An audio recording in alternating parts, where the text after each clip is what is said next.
also attended a briefing on the growing humanitarian crisis. Poland alone has welcomed more than 2 million refugees.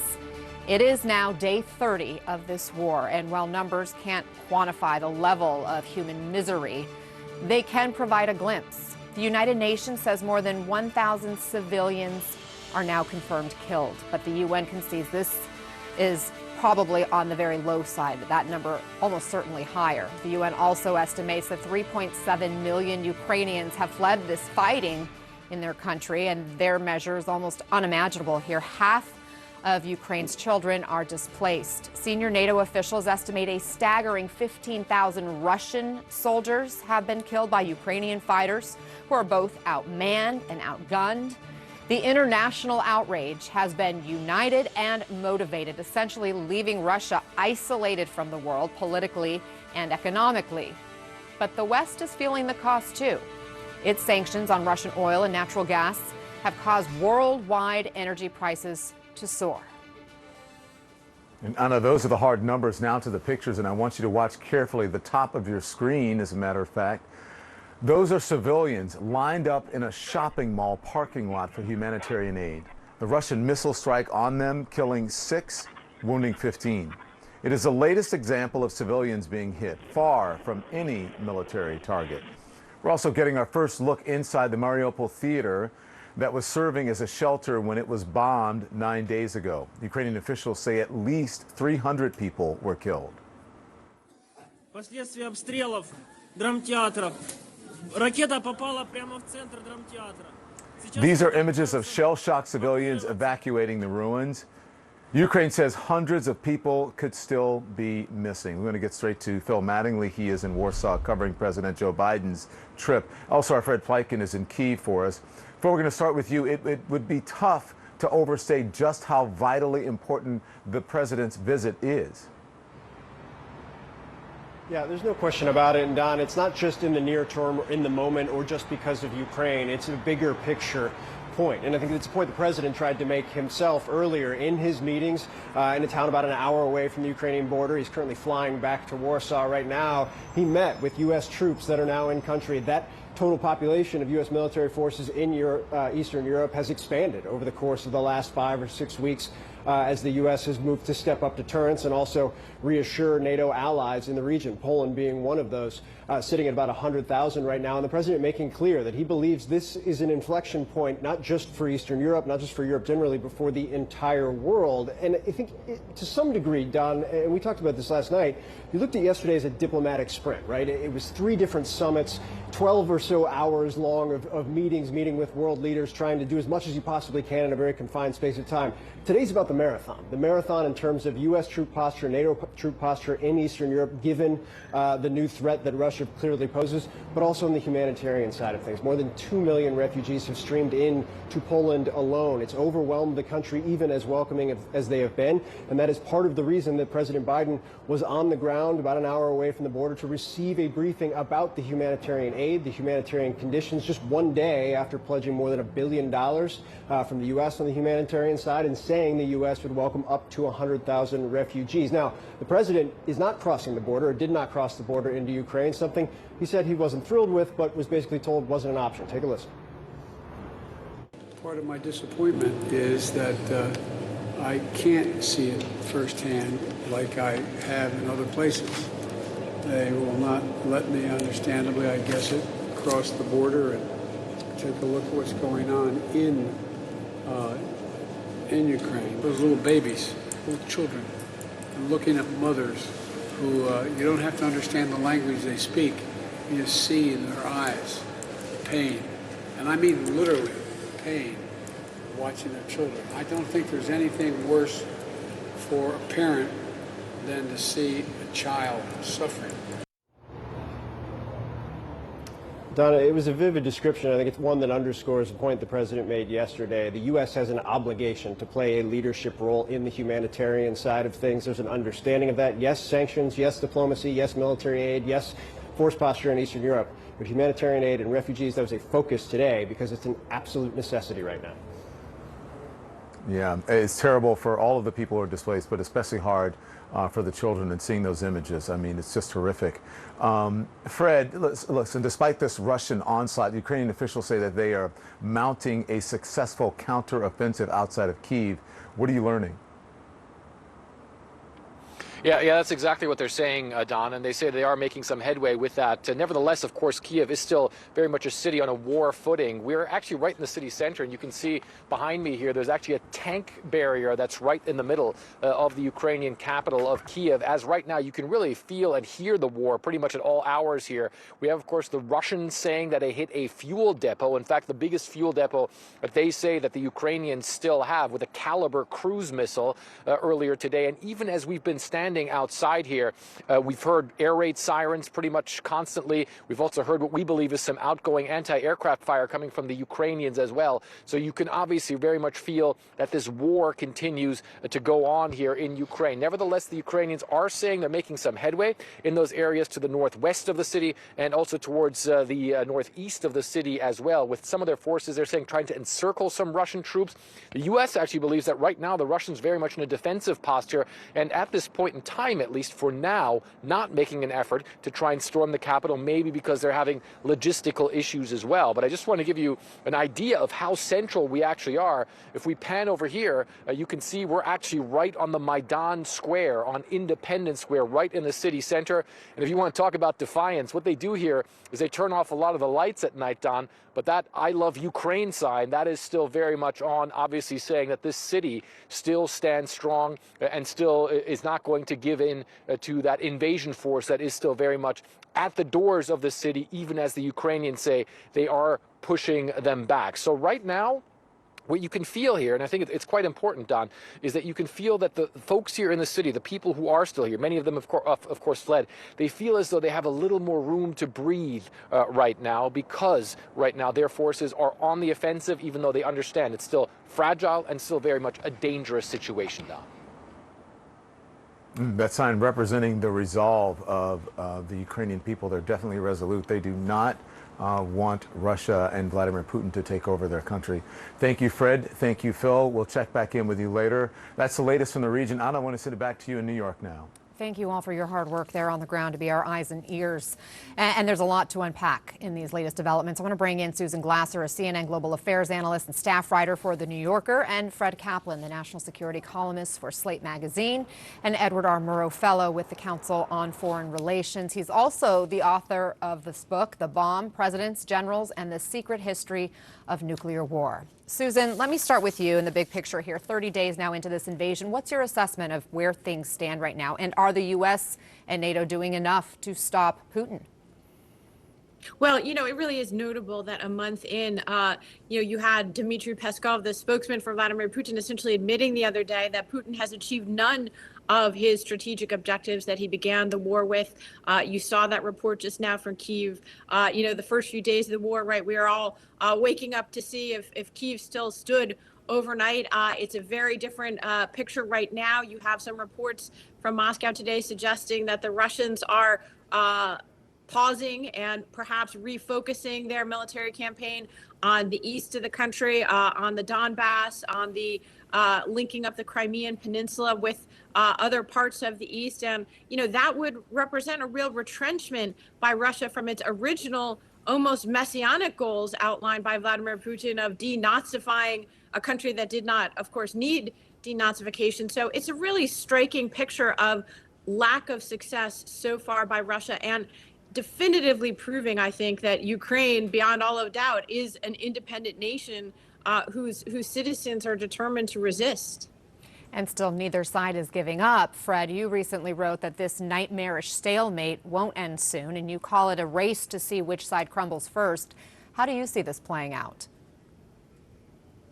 Well, if both sides continue to believe that they might do better, that they might wear the other side down a little more.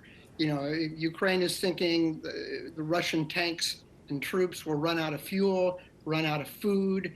As your previous correspondent noted, not only is Ukraine resisting, but driving some of the Russian forces back. As long as Ukraine believes that is happening, they don't have any reason to go to the negotiating table right away. As long as Putin thinks, well, if I just bomb and shell another Ukrainian city to oblivion, a little bit more toward oblivion, then maybe the resistance will crack. Maybe, Zelensky will want to preserve lives. Maybe he'll come to the table. As long as both sides have reason to think that if they hold out just a little bit longer, they might get better terms, then I think both sides will continue to have reason to keep fighting. And so this could be a long road ahead. Susan, President Biden is now pushing for Russia's removal from the G20. That would be obviously symbolic if that were to happen, but would it be more than symbolic? And do you see this actually happening? Well, look, I do think we're at this moment of essentially redoing the international order and the unraveling of, the international order. Russia was already kicked out of the G8 a number of years ago as a consequence of its invasion and illegal annexation of Crimea, the first go round, unfortunately, of this war in 2014. It's certainly possible, although remember, China and others are members of the G20 who have been supportive of Russia in this conflict, or at least not openly opposed to it. So it's not entirely clear. But I do think what you're seeing is the sorting of the world right now. President Biden often talks about a new age of conflict between autocracies and democracies. Well, the autocracies are showing their hand in terms of who is with Russia or, again, not opposing Russia's war. And so my worry is that the existing fabric of international relations is unraveling, and it's not at all clear what, if anything, we have to replace it with. So, dialogue is disappearing. The Russians aren't even taking the phone calls of our military leadership. So this is a pretty grave situation. In some ways, there's less of a security blanket for the world than there was even in the late Cold War. Fred, you referenced the tactics we're seeing, and we see Russia just escalate its barbarity, its depravity this week. Russia didn't even rule out using nuclear weapons. This is an area that you have a lot of research in. You say if, God forbid, it did come to that, it may not be what people expect. Describe how this could go down. Well, first of all, I think the chances of it going nuclear are very unlikely. At the same time, I think it's less unlikely than at any time we've seen perhaps since the Cuban Missile Crisis 60 years ago. The Russians have a doctrine in their military training, and it's called escalate to de-escalate. The idea is if they're in a war with NATO, and if they appear to be losing, they reserve the right to escalate. In other words, maybe to throw a few tactical nuclear weapons against NATO military targets, with the idea that this will throw tactical nuclear weapons. Weapons that are short range enough. In other words, that not the long range nuclear weapons aimed at the United States, but shorter range that would be used on a European battlefield. They're said to be small, only relatively. I mean, they're about half to 2/3 the explosive power as the bomb that leveled Hiroshima. So we're still talking about enormous weapons, more enormous than anything we've ever seen. But the idea is that we would be so shocked by this that we would want to de-escalate the conflict and go to the tables.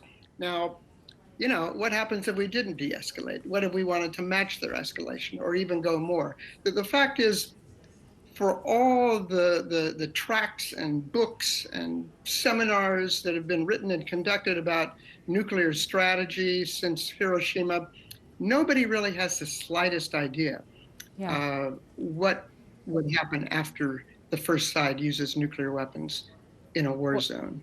Let's pray that we don't ever have to figure that out. Fred Kaplan and Susan Glasser, I appreciate both of you. Thank you for being with us.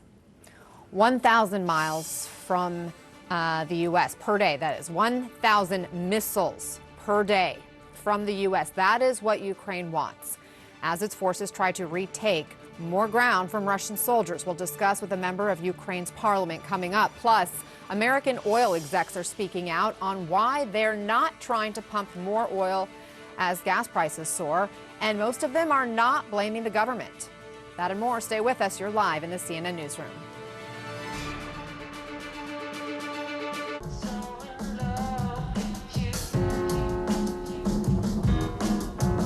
You got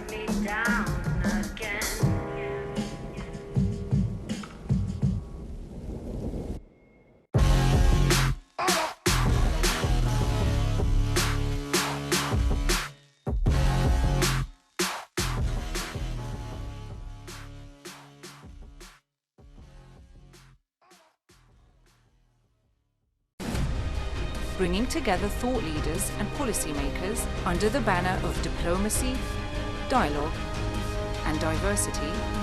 Doha Forum will reconvene for its 20th edition in March 2022 to discuss transforming for a new era.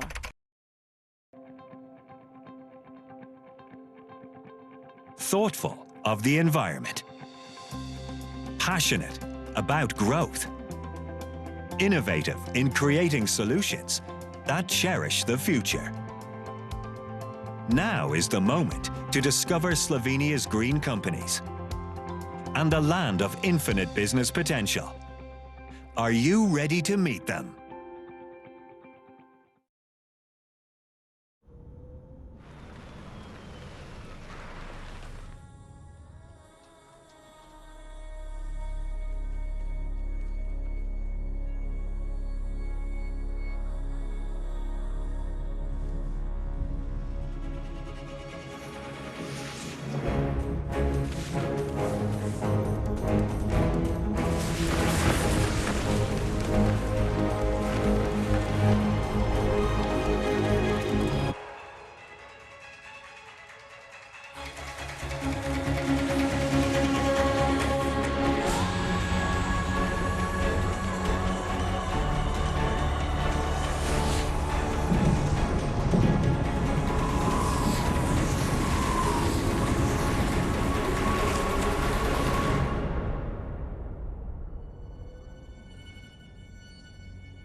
Today we live in an unpredictable environment and news races around the world at breakneck speed. Our engine continues, our impetus, our momentum. My show brings you the latest news and top news makers. Give me the facts on voter fraud. There has never been a moment where voter fraud has affected the outcome of an election. And we also dive below the headlines to explore vital issues impacting our lives. Normally this theatre would be filled with people and art and debate and energy. And so now we have to rely on the two of us. How interesting is it to be Tyler Mitchell today? It's crucial we make sense of what's happening. There seems to be some confusion that maybe you can clear up. Where are the US forces in Syria going? And fully understand what's at stake. What's happening now in the world is a great thing because people are talking about subjects they never did before. Amanpour, tonight on CNN.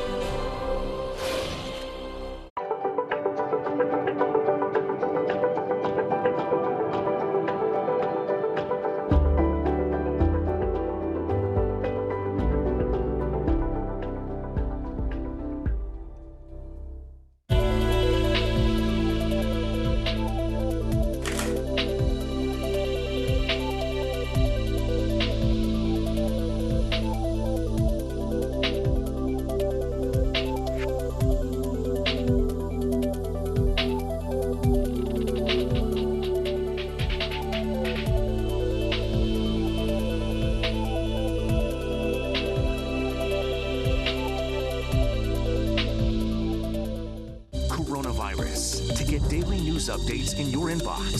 Sign up for the CNN newsletter. Coronavirus, fact versus fiction. We never ever go to the knee. Better we died if give up. And that's why the Russians never, I tell you as mayor of Kyiv, as citizens of Kyiv, the Russians will be never ever in our hometown. It is better to die than to give up. Those words from the mayor of Kyiv earlier today as Ukraine says it needs more help to combat Russia's relentless assault. In a weapons request given to U.S. lawmakers, Ukraine is asking for 500 Stinger anti-aircraft missiles and 500 Javelin anti-tank missiles per day. A source tells CNN that is hundreds more than in previous requests. Joining us now from Western Ukraine is Parliament member Marian Zablotsky. Marian, thanks for being here with us. I'm glad to see you are still safe right now. How does this request compare to what you are using right now, what Ukrainian fighters need? How's Ukraine's supply holding up? Well, Ukrainian fighters have been extremely brave and have used very clever tactics at destroying Russian tanks and armored vehicles. By our calculation, around 500 tanks of the Russian army have already been destroyed. And these are, of course, catastrophic losses to them. But still, nominally, Russian army has over 9,000 tanks within them. Although quite likely, because due to theft and corruption, many of them do not work. But it is clear that they will try to throw more at us. And we need more of these grenade launchers to fight back. But I can tell you, I definitely agree with the mayor of Kyiv. Our anthem says that we will rather die than give our freedom. We just need the rockets. It is so admirable to see the resilience all of you are showing right now. We spoke in my last segment with some guests about this being a potentially long-fought battle. How long do you think Putin will continue to assault your country and your people? Nobody knows. We did not believe until the very last that he would do such a thing, especially looking at the amount of forces that he gathered, because this is the rational decision on his behalf. We, of course, understood that he could never have taken Kyiv, a city of more than 3 million people, even if he threw all of his forces only at Kyiv. This is just practically impossible. He decided to spread them around the whole territory, and now they are suffering huge losses. I guess the biggest problem now is that Vladimir Putin is quite significantly delusional. He's losing touch with reality. He only listens to what he wants to hear. And he is basically halfway to the mentality of Muammar Gaddafi. So how do you get to a resolution? There has been a lot of talk about what Russia wants from Ukraine in potential negotiations and what Ukraine could potentially concede. But if negotiations are give and take and a deal is to be made, in your mind, what should Russia have to give? Well, I think this has to come still to Russia's and Putin's realization of his military defeat and his inability to achieve military objectives. And as for negotiations, many of Russia's demands did not make any sense from the beginning. For example, denazification, so-called denazification of Ukraine. We are the only country in Europe not to have a far-right party in parliament, and our president is Jewish. How can we possibly even start some sort of ridiculous conversation on the topic? So I think he was making some of the demands up. Maybe he was even believing in them, but I think they now need to sober up and come up with something realistic at the negotiating table. Do you see Ukraine having any leverage at this point? Of course, it's our forces. It's absolutely clear that it's absolutely impossible for Putin to achieve his military goals. Even the Western analysts were telling that, and I remember still those headlines, that officials in Washington, whatever, believed that Kyiv would fall within 96 hours or whatever. But it is clear that after hundreds of tanks and even more armored vehicles lost by the Russians, that they cannot physically achieve the goals by occupying the country. So they have to stop at some point. The question is, when do they sober up, and maybe whether they are at that point already or not. At this point, up to 15,000 Russian soldiers have lost their lives. Just today, there's reporting another Russian general was killed. Let me ask you about the events of this week, diplomatic events. What's your biggest takeaway from the big NATO summit? Well, I'm really glad to hear that NATO is united and they continue to pressure Russia. But I am still waiting for the news and for the implications of things that are probably not public. The ones that we are talking about, the deliveries of further arms to Ukraine, the deliveries of rockets. They will never be discussed publicly for understandable reasons, but I really hope to see the impact of greater support of Ukraine in the battlefield. Ukrainian Parliament member Marian Zablotsky, thank you so much for taking the time. Wishing you the very best. U.S. oil executives are now speaking out about why they are not ramping up production domestically as gas prices soar. That's next.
This is CNN. More people get their news from CNN than any other news source.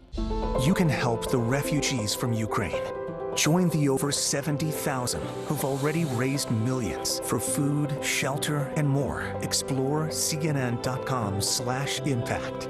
Click to take action.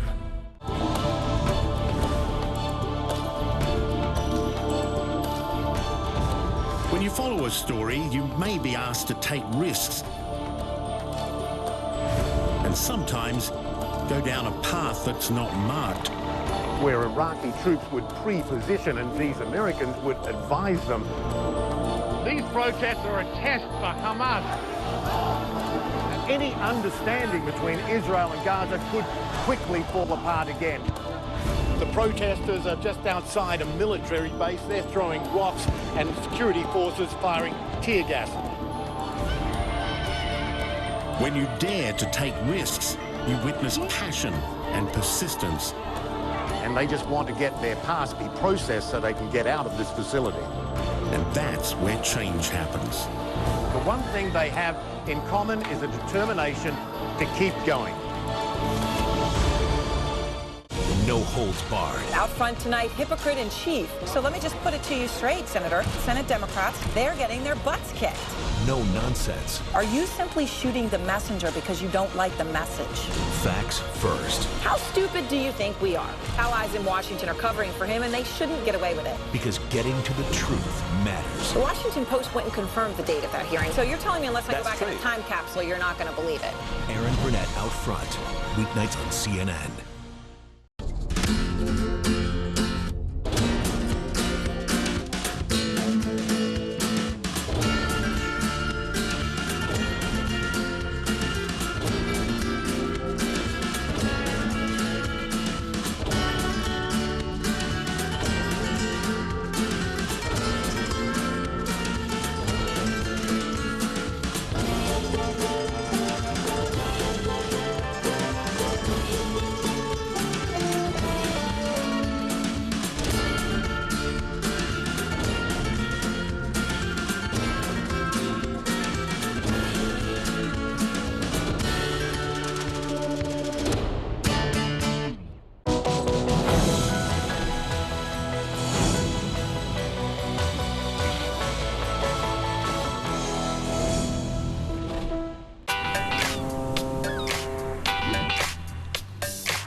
Business is all about making connections. But some connections are easier to make than others. With a CNN partner hotel, the world is always at your fingertips. CNN partner hotels, connected to your world.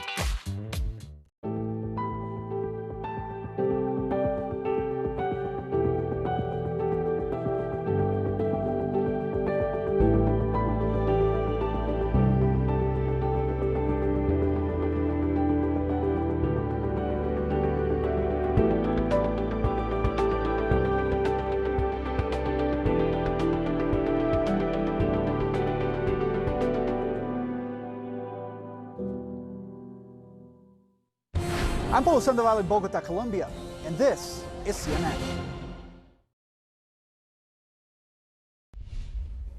We're back with a new twist in the blame game over the soaring price of oil and gas. According to AAA, here's where we are right now. National average for a gallon of regular unleaded is still painfully high, down from its high, but still $4.24 a gallon. Think about this. A month ago, we were sitting here at $3.57 a gallon. Now, some conservative critics blame President Biden. They falsely claim he is standing in the way of more domestic drilling. But a majority of American oil executives say there's one central thing stopping them from pumping more oil, and it's not politicians, it's not regulations, it's profits. CNN's Matt Egan is with us now. Matt, this is a pretty stunning admission. What are these oil companies saying? Well, Anna, the oil CEOs, they're pointing the finger at Wall Street, not Washington. The Dallas Fed asked oil executives why publicly traded oil companies are restraining their growth. And here's what they said. 59% pointed to investor pressure to maintain capital discipline. That is code for returning cash to shareholders through buybacks and dividends. Essentially, instead of investing in growth, sitting on the profits. Now, here's why that really matters. Supply is not keeping up with demand. We have oil output in the United States down 10% since the end of 2019. That's despite the fact that oil prices are up 85% over that time. Other really startling figure here is that just 9% of the oil executives pointed to government regulations, despite all of the rhetoric here around government policies. The problem is that until supply catches up with demand, prices are going to stay high, and that's going to be a negative for the economy. Well, now they're being transparent about it. Perhaps they'll face more pressure to do something, to take action. Meanwhile, we have a top economist you've been talking to warning about a recession potentially. Mark Zandi, he told me that he thinks that recession risks in the United States are uncomfortably high and going higher. What does that mean? 1 in 3 chance, he says, of a recession in the United States. 1 in 3. That's pretty high, especially considering that this recovery is only not even 2 years old, and yet it's facing some serious risks. What are those risks? 3 big things. 1, the war in Ukraine, which is pushing up the price of energy and food and other commodities. That is making inflation, which was already hot, even hotter. The other big concern is the Federal Reserve moving to rapid interest rate hikes. Citigroup just put out a report today saying that they think the Fed is going to go with a big interest rate hike, 50 basis points, 0.5 percentage point. Not once, not twice, but in the next 4 meetings in a row. We haven't seen anything like that since 1994. The last time that happened, markets were very unsettled, and the Fed set off all of this turbulence in financial markets. It makes sense that the Fed is going to be tapping the brakes on the economy here because inflation is hot. The concern is the harder they hit the brakes, the better the chances that something goes wrong here. And that's when the recession could take place. Thank you, Matt, as always, for explaining it to us. We appreciate it. Now to a really tragic story. This is out of Orlando, where we're learning a 14-year-old boy died after he fell from an amusement park ride. Let's bring in CNN's Leila Santiago. Leila, how did this happen? That is the big question in trying to understand this tragedy, Anna. But we have learned just in the last hour that that victim, a 14-year-old boy, was identified as 14-year-old Tyrese Sampson. He was from Missouri, was here in Florida with a friend's family visiting Icon Park, which is a 20-acre amusement entertainment complex in Orlando. And here's what we know about last night. We understand that Sampson fell from the Orlando free fall ride last night. This happened at around 11 o'clock. That's when deputies arrived. He was taken to the hospital and he died there from the injuries from that fall. But that big question, what we first started off with, Anna, what led to this tragic teen's death? Still not a lot of details there. The ride's operator, as well as the Orange County Sheriff, has said that at this point it appears that he was secured in the ride. And both of them have said that their hearts are going out to this family given the tragedy there, and both of them have also said that they are going to look into what happened here. Now, the sheriff in this press conference pointed out that their part of the investigation is to get to the bottom of, was this an accident or was this intentional? And at this point, he says that it appears to be an accident, no criminal charges. We should also mention that Florida's Department of Agriculture and Consumer Services will be looking into the safety portion of this. They will have someone on site to try to figure out what went wrong here. Anna? Such a shock. 14 years old. Leila Santiago, thank you. It's probably a good idea to keep a close eye on your mega yacht, especially if you are a Russian oligarch. Someone may try to sink it. That's next. Through investment in STEM schools, Egypt has committed to building a more diverse and inclusive workforce. They are encouraging women and girls across the country to pursue careers in science, technology, engineering, and mathematics. By ensuring that they are not just represented, but are also empowered to thrive across all sectors, Egypt has demonstrated their commitment to investing in the country's youth and in the mission to achieve sustainable development goals. The Dangote Group stands at the forefront of African enterprise. Since 1978, we've touched the lives of millions of people by meeting their basic needs. Our belief in the promise of Africa has taken us into 14 African countries, with substantial investments that will propel the continent towards greater prosperity, promising jobs, improved standards of living, and economic growth. Dangote, for an empowered Africa.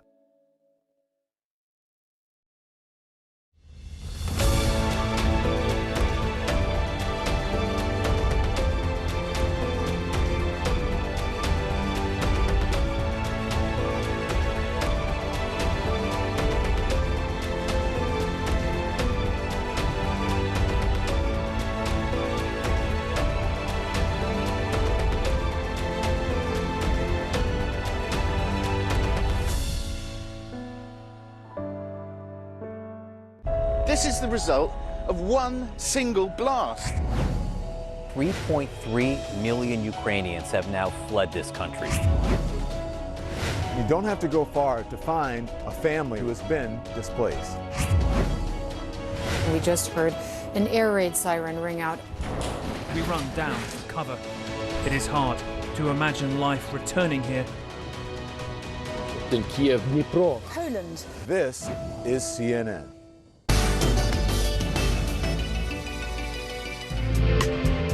The Tag Heuer Monaco is one of the most iconic designs to have ever come from the Tag Heuer brand. And matter of fact, Heuer was the parent brand before it was bought and ultimately became Tag Heuer in the later part of the 1980s. The Monaco is very interesting because it's a timepiece that is closely associated with racing, and as well as the actor Steve McQueen, who wore a Monaco in the 1971 racing film Le Mans. The earliest Monaco is a reference called the 1133, and specifically Steve McQueen wore the 1133B, and the B stands for blue. So the Monaco, at least the one that McQueen wore, is a blue dial. The watch itself is very iconic, but it's also striking from a perspective of design, but also functionality. When the kids are home and those after-school cravings kick in, that doesn't have to be a recipe for eating junk food. Try whipping up a smoothie for the kiddos instead. They can be tasty and nutritious when made of strawberry. And the antioxidants in strawberries can help boost your immune system. Or try sweet potato to add a little more zing. Try blending sweet potato, cauliflower, rice, almond butter, and then add some of your favorite spices like cinnamon and nutmeg or vanilla. This smoothie is packed with protein and fiber that can help kids stay full longer. And avocado toast can make for a great snack for older kids. Avocados are packed with healthy fats and fiber. For younger kids, keep it simple with yogurt and graham crackers or berries and yogurt. Yogurt is a great source for several nutrients, including bone-building calcium and muscle-building protein. No holds barred. Out front tonight, hypocrite in chief. No nonsense. How stupid do you think we are? Because getting to the truth matters. Aaron Burnett out front, weeknights on CNN. On New Frontiers. Go beyond your world. Journey to different lands and discover unique cultures.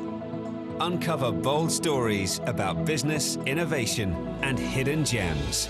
This month, Bangladesh, an eco-friendly alternative to plastic bags. A new take on tea. And meet a fashion designer who's on the rise. New Frontiers, this weekend on CNN.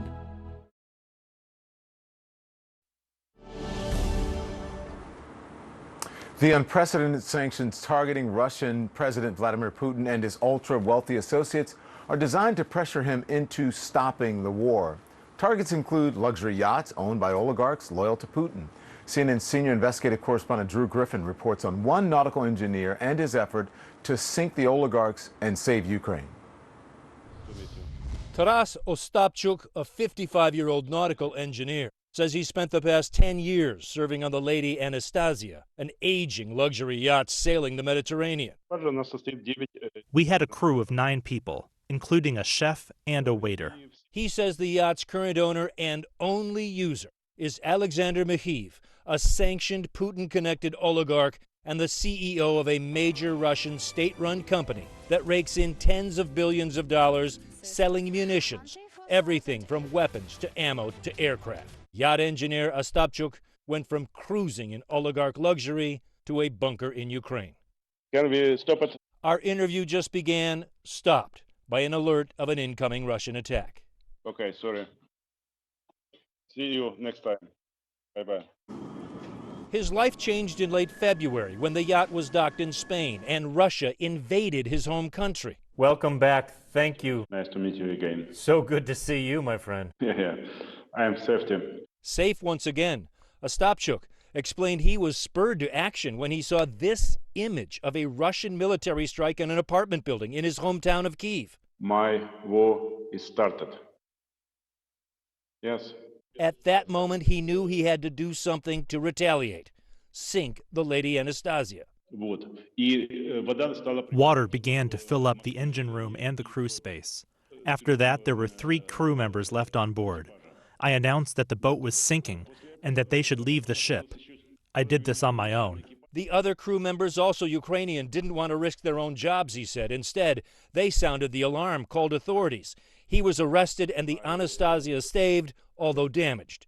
In court, Ostapchuk denied nothing, instead declaring he would return to Ukraine, where he picked up arms and joined the military. Now a war has begun, a total war between Russia and Ukraine. And you have to choose, either you are with Ukraine or not. You have to choose, will there be Ukraine or will you have a job? I made a choice. I don't need a job if I don't have Ukraine. Back in Spain, Spain's Ministry of Transport has agreed to the provisional detention of the yacht Lady Anastasia, while it confirms its real ownership and determines if it falls under European Union sanctions and can be seized. It's one of a long list of suspected Russian oligarch yachts now frozen in European ports in an effort to apply pressure on Putin through his inner circle of oligarchs to stop this war. Taras Ostapchuk says others working for oligarchs around the world should expose them and their assets. His effort to make the profiteers of Vladimir Putin's regime pay for what they are doing. I think what I did is absolutely 100% correct. I tried to sink the boat as a political protest of Russian aggression. Because its owner is connected to the production of Russian weapons, they should be held responsible because it's they who, with their behavior, with their lifestyle, with their unquenchable greed, they precisely led to this. In order to distract the people from the real plunder of Russia by these rulers, they arranged diversionary wars with other countries that are innocent.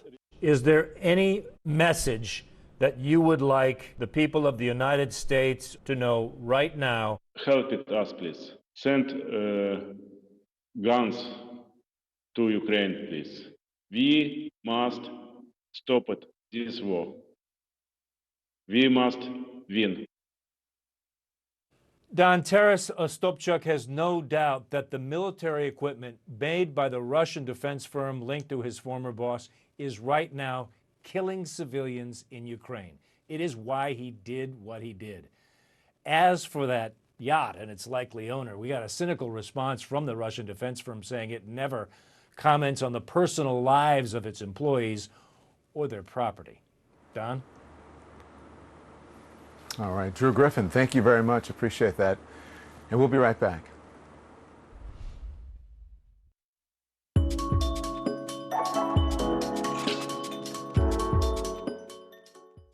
We need to go back to nature in terms of medicinal plant. We look for products that are efficient in what they do, either to care for wound or to stop bleeding. We focus on using natural materials. The wound dressings are made to manage infected wounds. These are made from biodegradable nanofibrous soil material like medicinal plants collected from Sinai.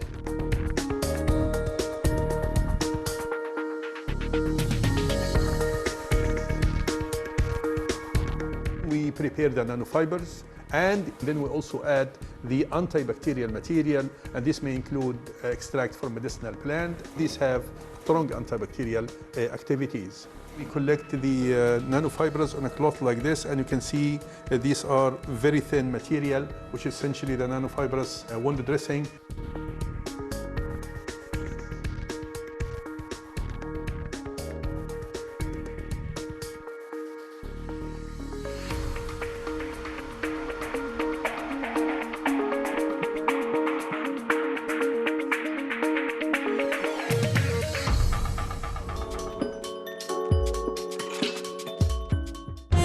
This is CNN. To open doors, to develop contacts, and to unlock secrets, it takes trust. It was the first time he really came out of his shell in front of a camera. Trust that you'll listen. So great that you're here today. It just highlights what's making a difference. That you'll be honest. I don't want to pry, but what sort of conversations do you have with them? Trust that you'll be accurate and you'll be fair. It was an unprecedented move. Very eerie. All the roads have been closed off. Describe the scene that you arrived to. The Apache attack helicopter. This is what Captain Wales has been flying. Do you want talks with them? What is the point of talking now? Huge amounts of police support coming into this protest. We continue to monitor the government in crisis. This was the Duchess's first news interview. Rare access indeed. That's what it's all about. Max Foster, CNN.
We live in such a fast-paced world where the news has been so relentless. Historic events have happened one after the other. I think that you need that daily appointment with viewers around the world to try and sort through the news of the day. What's important? Why does it matter to me? How do I put it all in context? We follow the news as it happens and where it happens. And then we also take a step back to walk the viewer through the day's news. That is the mission of Hala Garani tonight.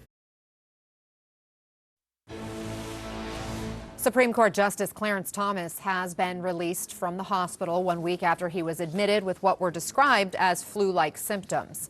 But the 73-year-old is returning home to an absolute firestorm of controversy. CNN learning the January 6th Select Committee has obtained dozens of texts between the justice's wife, Ginny Thomas, and former White House Chief of Staff Mark Meadows. Texts in which Thomas repeatedly pleads with Meadows to fight to overturn the 2020 election. Like this one sent in November of 2020. Quote, sounds like Sidney Powell and her team are getting inundated with evidence of fraud. Make a plan, release the Kraken, and save us from the left taking America down. CNN's Ryan Nobles joins us live from the Hill. Ryan, tell us more about these text messages and why they are so problematic.